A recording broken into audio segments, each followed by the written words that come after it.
Hey, it's Diana Wright, and welcome to another episode of Startup Stories TV, also Startup Stories Podcast. So today with me, I have Nancy Mwirotsi, and if you are ever curious about how to actually inspire young people, showing them what they can create, what they can dream, and just innovate, Nancy is your gal, and she has started Pi 515, which really is a organization that helps a lot of different younger people here in Des Moines, teaching technology skills, coding, critical thinking, challenges, problem solving, and turning something into innovation. So we're going to be talking a lot today. And can we just start, and can you talk about your path and what led you to starting Pi 515? First of all, congratulations for your new job, and thank you for having me as a guest. It's actually, I feel quite honored. So thank you for having me. I started my story, my journey based out of passion. I was volunteering and I was helping a refugee lady, and I realized the gaps that existed when it came to bringing refugees and having them resettle. I was not very excited with the path that did not have a clear definition of what success looked like for the families. Mm-hmm. So we brought in families, most of them were working in the meat plant, and the kids were just left. I wanted to come up with something. I had worked with the kids. I had started a dance class and so many other things. And I noticed that the kids were very smart. The boys liked soccer and the girls basically had nothing. So I started the dance class. And through that is when I just realized, man, kids have potential. It's just that they don't have opportunities, and we're not tapping into their best ability if we're not, providing those opportunities for them. So that's where I started. Okay. The journey was not easy. And I keep telling young people, it's okay to dream, but please put a plan. Because I was dreaming big and then I had to execute, and it was very difficult. So can you kind of rewind a little bit back? Like what did you want to be when you grew up? Well, first I wanted to be a designer, and then I told my dad I wanted to be a designer. My dad grew up very poor. He wasn't able to go to school, so he quit school at the age of 12, and he moved to another city. He had to learn a new language and stuff like that. And one of the things that he took on was sewing clothes. So anytime I would tell him... Sewing clothes? Yeah, he would make, when he first started, he would make like 40 cents Kenyan shillings. You cannot even equate that to American dollars at all. And he started his business path with sewing clothes. And when I told him I want to make clothes, he said, no, that is becoming a tailor. I'm like, there's a difference between a designer and a tailor. Yeah. But again, my dad never went to school, but he was one of the smartest men I knew. So I wanted to be a designer. And then one day I was like, I want to be an air hostess. And then I wanted to be a lawyer. I know, I've been through so many things. My mind is always constantly thinking, but I've always been very innovative, and also that I do attribute to my dad. Okay. Yeah. So would you say your dad is maybe one of the most influential people in your life, or was there ever like a moment that made you kind of see things and shift your worldview? No, my dad. Okay. And sometimes you don't realize what your dad tells you until many years later. So my dad is long gone and passed. But I think he would have been like, well, I knew she was going to go there, because I've seen him build tons of multitude of businesses, and he made it look so easy. Now I look at it, I'm like, no, it wasn't easy for him. And he always made sure I was a part of it. He taught me how to count money. He taught me how to keep a spreadsheet. So I do. Okay. I did learn a lot from him. And he always used to say, girls can be anything. And he always used to say boys are not allowed to be in the kitchen, but girls can be in the kitchen and be anything. So you have it all. You can have it all, yeah. Okay. Do you know if like someone ever taught your dad, like a kind of going back even more, like how did your dad learn to just do things and start? I think it was hardship. Hardship? Okay. I think, and you learn with hardship. Even for me, my own path, I've been a single mother. Hardship teaches you a lot. You learn resilience, grit, and determination. So okay. I think it was him knowing that he had kids and he had to see them through. Okay. So you're creating like the dance class for the girls. Yes. And then like what led you to quitting your job and actually then start forming kind of what Pi 515 is today, with more of like the tech-driven skill set and teaching? So in the process, I had a job, and then at the time I had a magazine. It was called Refugee magazine, and I was I wanted to showcase a side of Africa that people don't see. Okay. Most of the time when you see Africa, you see like it's either a jungle or some kids suffering, but there's good parts of Africa. I grew up, my dad afforded me a great life in Africa, right? Because he struggled and made sure we had a good life. I went to boarding school. Was I privileged? Yes, I was. But I wanted people to see that Africa had more than just what we see on TV. So I started talking to friends who were in different sectors in technology. And one of them is called Juliana Rotich. They had just launched a project. Okay. Everybody was talking about her. So I was like, can you be in the magazine? She's like, why not? CNN had just featured her as top people in the continent for IT. And when we were talking, she was my neighbor. I'm like, well, we both went for IT school. Yeah. We both dropped out, but she ended up doing whatever she's doing. And here I am like, oh, I dropped out, but I have no path, right? And we were talking about just going back and revisiting how IT could look like for young people. And that's when we started looking at options for teaching STEM in a different way. Because I felt like when I went to school for IT, some of the things I learned and how we learned is not how kids should be learning. Okay. Yeah. So can you dive into that a little bit? Like, what's an example of that?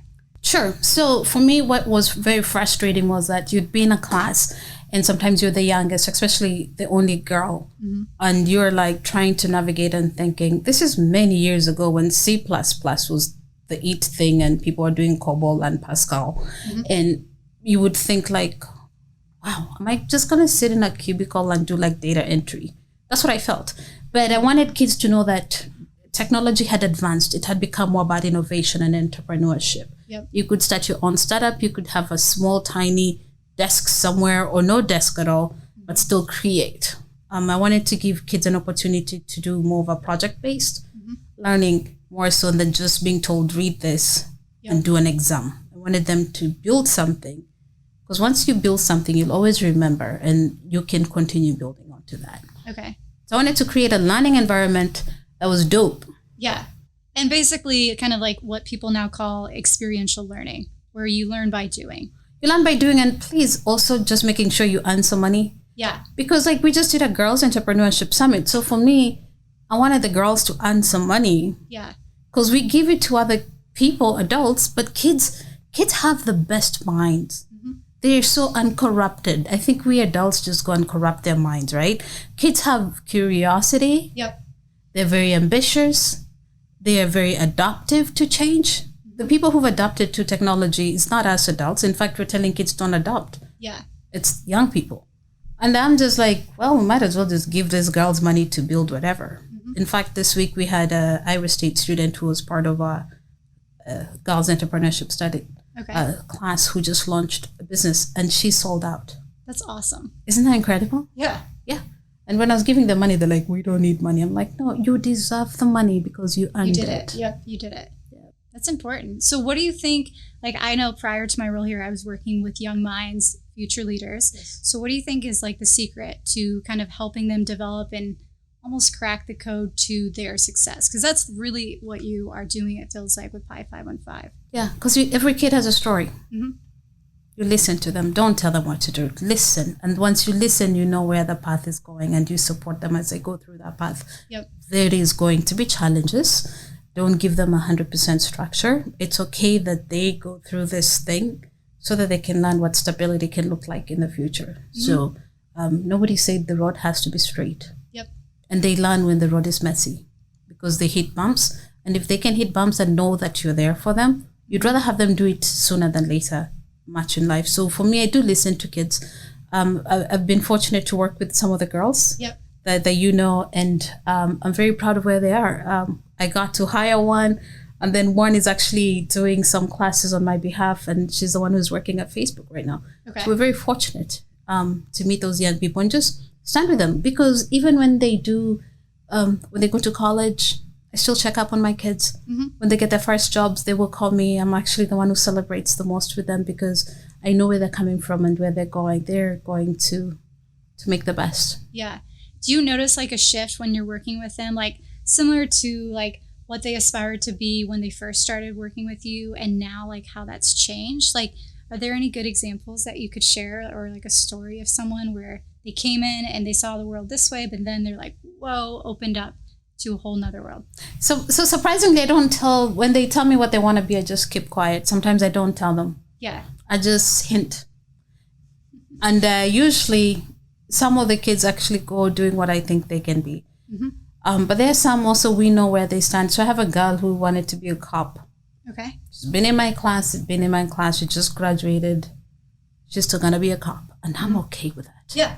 You know, so there's some who are more towards science. Okay. And you can notice that when you work with them quite early. And you just, what I mean by hinting is when there are opportunities out there that are more science-based, you just send it that way. Yep. So yes, we're still teaching tech, but we're providing different opportunities for them to see how they can explore. Okay. Yeah. Cool. So can you kind of jump into this summer? You're doing a youth challenge. Can you talk about that? Yeah, we're doing great stuff this summer. So we have a digital inclusion campaign, first of all. Okay. That's going to happen in July. So with our digital inclusion campaign is, for the last 5 years, I've been very vocal in terms of equipping and closing the digital gap. Mm-hmm. And that is inclusivity when it comes to digital skills. Not only just digital skills, we're also talking about just equipment at home. Mm-hmm. And I think I used to say that before the pandemic, and some people used to think, oh my God, what is she talking about? Then the pandemic happens and we realize the gap is much wider. Yep. What I see, and I think a lot of us realize, and I call on any other person who gets this right now, is a time for all of us to say there's a gap, and that gap is going to create employment challenges going on in the future. Mm-hmm. We're talking about upskilling and just basic digital literacy skills. Okay. So we want to put a campaign around that. So we're very fortunate partnering with AT&T, Connect Nation. Those are big names. Yes, we have Microsoft. We also have Google Fiber coming along. So we do have a great number of great names coming behind us, but it's because the work is highly needed, especially in Iowa. Yeah. And then secondly, we're talking about smart cities, which is a summer challenge for youth. Yep. That excites me because we're getting young people to tell us what they think the city should be. Mm-hmm. And they're going to be learning data. Okay. And basically how to collect, analyze that, and to create a smarter city.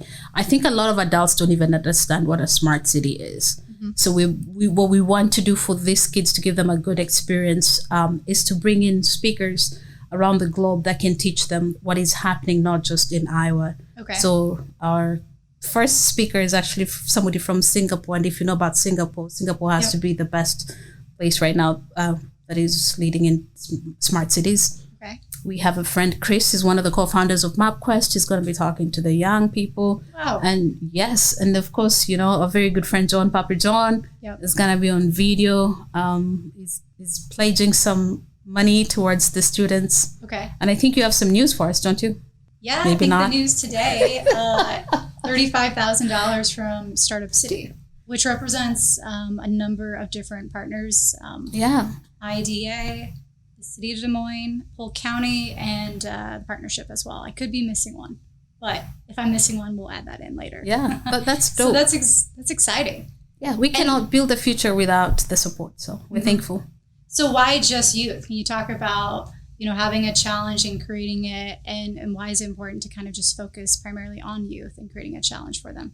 Because the youth, I believe, hold the key to what the future would look like, and we have to be able to be the ones who encourage them to think, in critical think.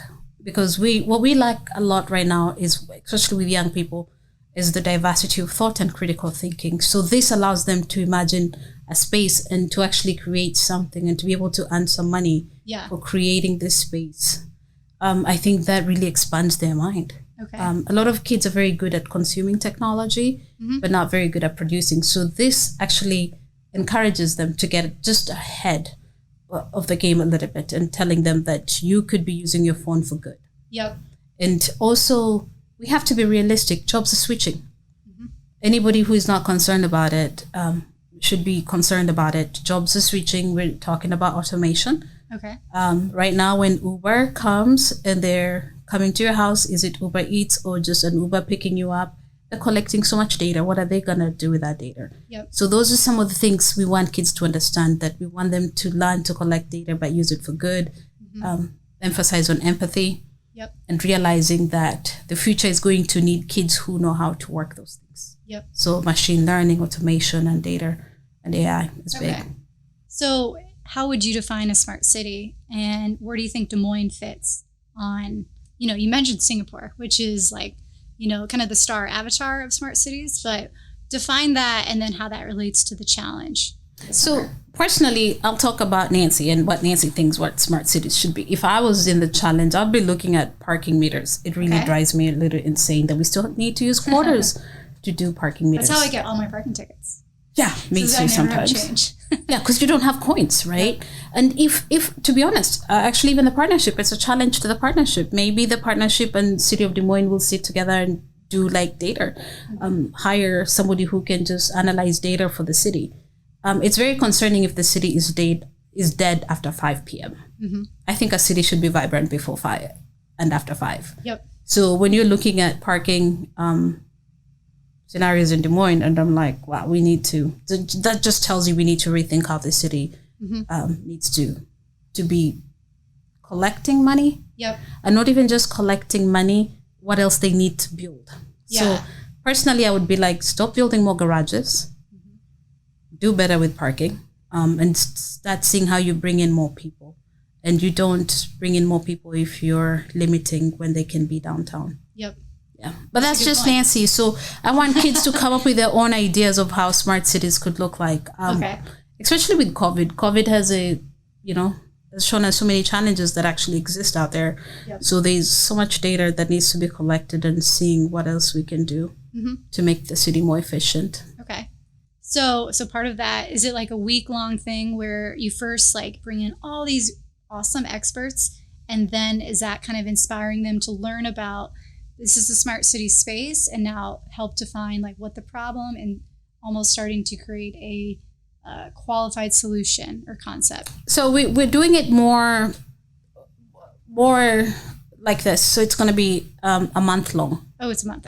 Okay. Yeah. So the kids will meet twice a week, and every week the classes are co-taught with an expert. So it's just not my students teaching it. Okay. It's somebody else who's going to co-teach the class. So like the first week, I know we're having somebody from Singapore just introducing what smart cities look like. Mm-hmm. The second week, we're actually having somebody from the John Papa John Center teaching about a pitch deck. Okay, perfect. So that they understand at the end when we're asking them to do the challenge, they're ready, because we want them to come up with a pitch deck as well as a business canvas. Okay. So we're also teaching them basic entrepreneurship skills that needs to be taught in high school, if you ask me. Okay. You don't have to have a startup to learn how to do a pitch deck or, a business model canvas. So we want them to learn that. Okay. Cool. And then can any student or any younger person compete, or how does that work? We open up our summer classes because we think if we're inclusive in the summer, it brings a lot of minds together. So we have a deadline. If kids, I don't know when you guys are posting this, but we hope that we get a lot of kids signed up by next Tuesday. We're really open. Okay. But it's going into 9th grade to 12th. Okay. Yeah. So high school. Age. Yes. Okay. When does it officially start? Like what date? Next week on Tuesday. What's the date? The 15th. 15th of June? Yes. Okay. And it's a month-long challenge. And so then at the end is like the prize money, right? At the end, but it's not going to be the 15th. It's going to be the week after the 15th. So the 15th, we're going to let the judges decide who's going to be some of our winners. We're going to have a rubric, so kids have to follow. Okay. Yeah. Cool. So late July would be the announcement of the winners of the challenge. Late July, yes. Cool. So everyone should know. And how do they find out more information? Like you know what? I've been telling kids, email tech@pi515.org. Okay. tech@pi515.org. Send it to us. We don't want to put the application public. Okay. Just if you send us an email, we'll be more than happy to send it to you.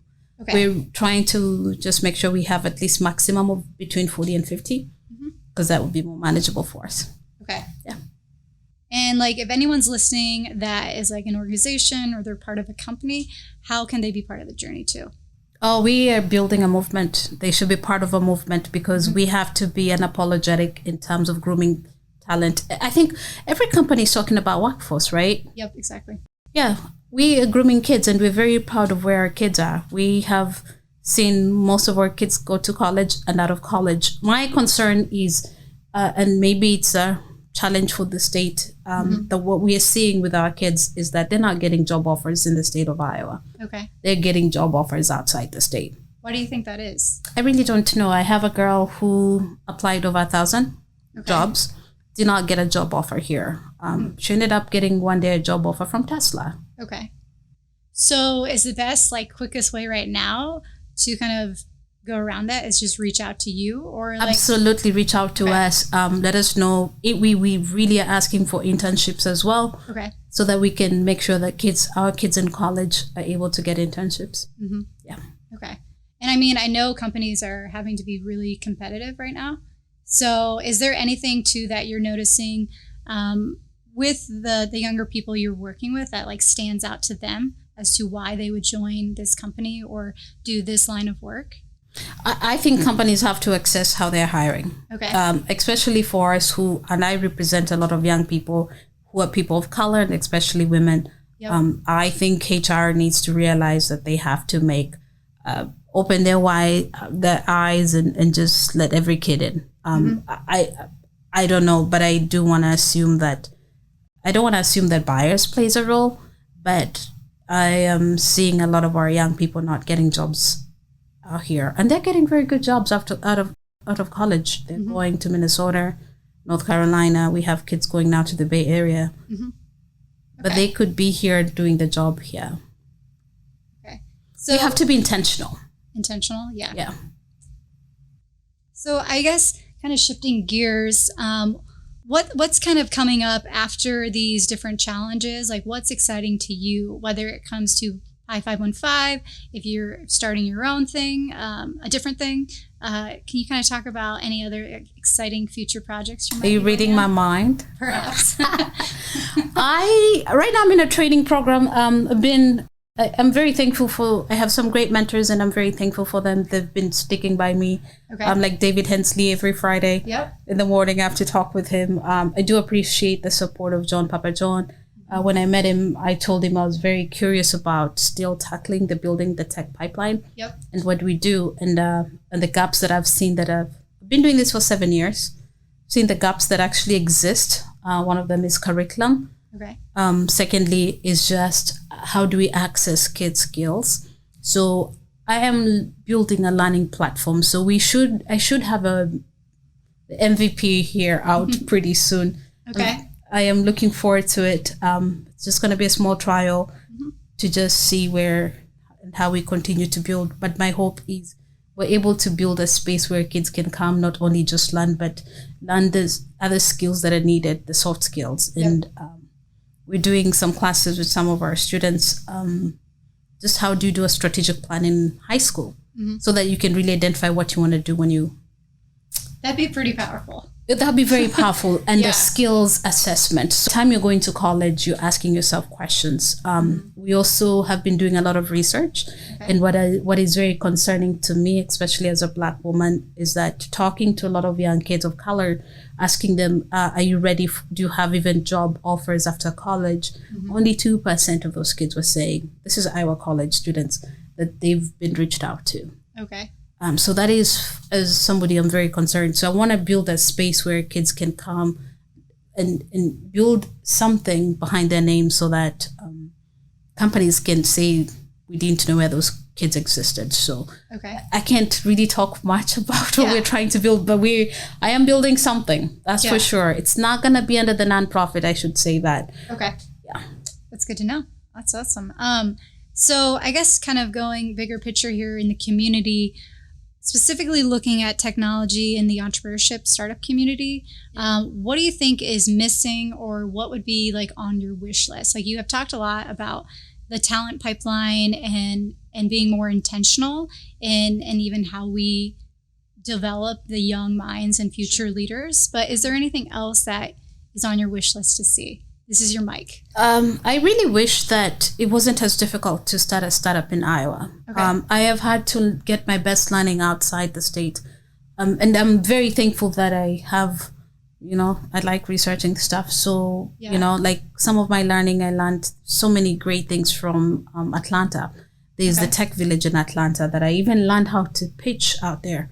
So I feel like if somebody's going to start a startup here in Des Moines, I'm not talking about an accelerator. We just need a hub, an entrepreneurship hub, where you learn your basics, how to do your books, how to set up your business, right? Like how do you even start a business entity, right? Yeah. I have learned a lot. Like I could write a manual for that hub. So making maybe a more formal, like here's the blueprint, here's the person you talk to. Because I know, like, I've worked with a lot of entrepreneurs, at least at Iowa State, and it's usually like you got to get connected to like someone that can guide you along, and then open those doors as you need that resource. Yes. So, do you think it's doing that in more of a formal way, or is it you just need to get connected to the right person? I think we need to create a hub that says if you're coming in, it can meet you at whatever level you're in, right? So I'm not saying an accelerator; those ones we have enough. We have a lot. We just need somebody so if I wanted to start, like, for example, now I'm trying to build the learning platform. I've had to go and ask again, which lawyer should I talk to? This hub should have those resources where I say, who is a great lawyer? If I'm looking at, for example, something like a B Corp, right? Who do I talk to? It's difficult just to go and get those resources. So, and also, I think when you create a hub, you'll be able to tell people it's okay to create. Because if I wasn't somebody who just likes to push myself, I would not even be thinking about doing what I've done today just because I keep pushing myself. Because I felt that there was nothing for me. There was very few resources available. And I have learned by just visiting different people and seeing what other people are doing out of the state. And I'm still learning. I just came back from Fargo. I was in Fargo for a whole week and I learned a lot. And I've been invited to the Aspen Institute. I'm just going to keep learning. But wouldn't it be cool if we had a space here where people say, I also come to Des Moines to learn? I think we're starting to see that too. And I like what you said, though. Like, it's okay to create. And that's like probably, it's so prevalent when you're working with younger people because like the curiosity mind, like it's there. And so it's also teaching people of any age, like, let's create and let's create together too, because then it's going to become stronger. And like, whether you're building your first business or you're trying to scale up your second or third business, like, that's what I think we need to see more of too here in Des Moines, is just people coming together and saying, hey, yeah, it's okay to create. So I'm going to quote you on that in the future here. You should. And also, though, like, I think what you're saying is like we need more connectivity and a hub. So that's a good wish list item. That is very, you feel like it's at home. It's your home, right? Where you know that you're coming and no one's going to judge you, regardless of how crazy. Because every time you have an idea, especially if you're a founder and somebody who has a creative mindset, somewhere is going to think that idea is crazy. But I always say we cannot think that way.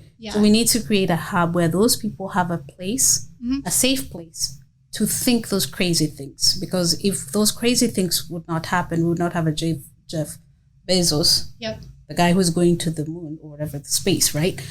Look at it this way. He had a creative space.